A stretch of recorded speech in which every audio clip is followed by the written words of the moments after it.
بسم الله والصلاة والسلام على رسول الله. ازيكم يا احلى بنات في الدنيا، احلى اخوات، ربنا يخليكم ليا وما يحرمنيش منكم ابدا.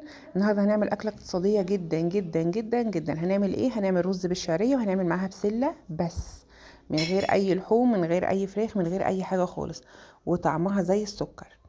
هنا كان فاضل بقى شويه زيت في الازازه، حاولت ان انا افضيهم واخلصهم وافتح بقى الازازه الجديده اهي. تمام، قلت بقى هبدأ بالرز. هعمل الرز بقى على السريع كده عشان ما بياخدش وقت. حطيت الشعرية واحط احمرها الاول، افضل اقلب فيها اقلب فيها على طول، اول اول اول باول، علشان كلها تبقى لون واحد. الاكله ديت حلوه جدا جدا جدا واقتصاديه جدا جدا، وما خدتش معايا ولا وقت ولا مجهود ولا مصاريف.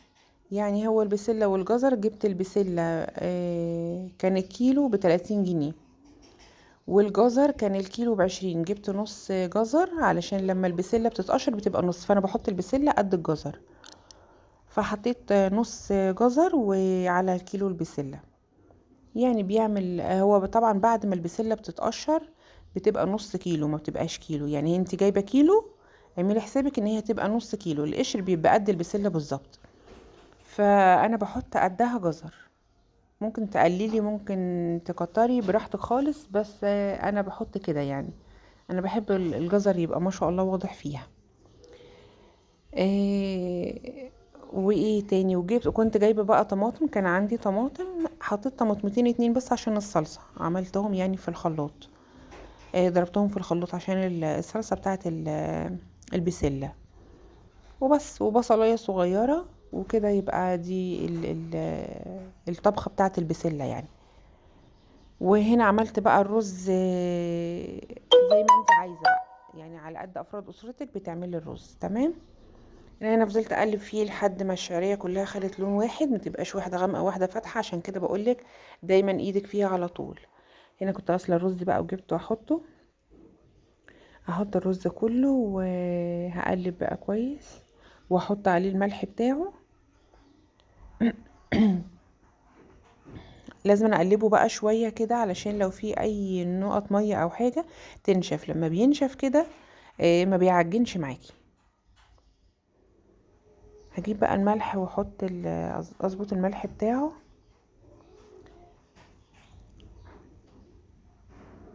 بعد كده برضو هديله تقليبه كده عشان الملح يتقلب كويس.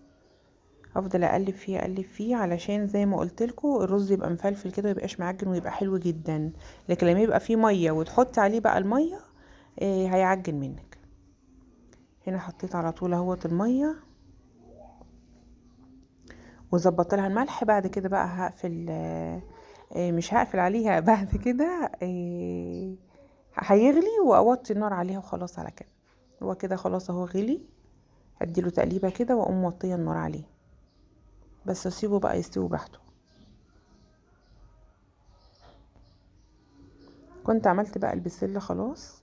هنا خلاص قدمت الاكل، خلاص استوى وقدمته على طول بألف هنا وشفا. والله عايزه اقول لكم من احلى الاكلات اللي هتاكليها، وموفره جدا جدا. احنا اتفقنا ان احنا هنعمل شويه اكلات موفره كده، لان احنا اخر الشهر، وهنحاول على قد ما نقدر نعمل اكلات حلوه في نفس الوقت برضو موفره. إيه بس. وكان معاها بقى طبق مخلل، بس كالعاده يعني نسيت احطه عشان بيبقى دايما في التلاجة فبنسى اجيبه. يا رب يكون الفيديو خفيف عليكم ان شاء الله ويكون يعجبكم. وما تنسوش اللايك يا بنات، انتوا بتنسوا اللايك والتعليق الحلو اللي زي قلوبكم. فرجاء ما تنسوهوش. وان شاء الله نتقابل في فيديو جديد. هتوحشوني جدا جدا للفيديو الجاي ان شاء الله. واقول لكم دلوقتي اسيبكم مع الفيديو، والسلام عليكم ورحمة الله وبركاته.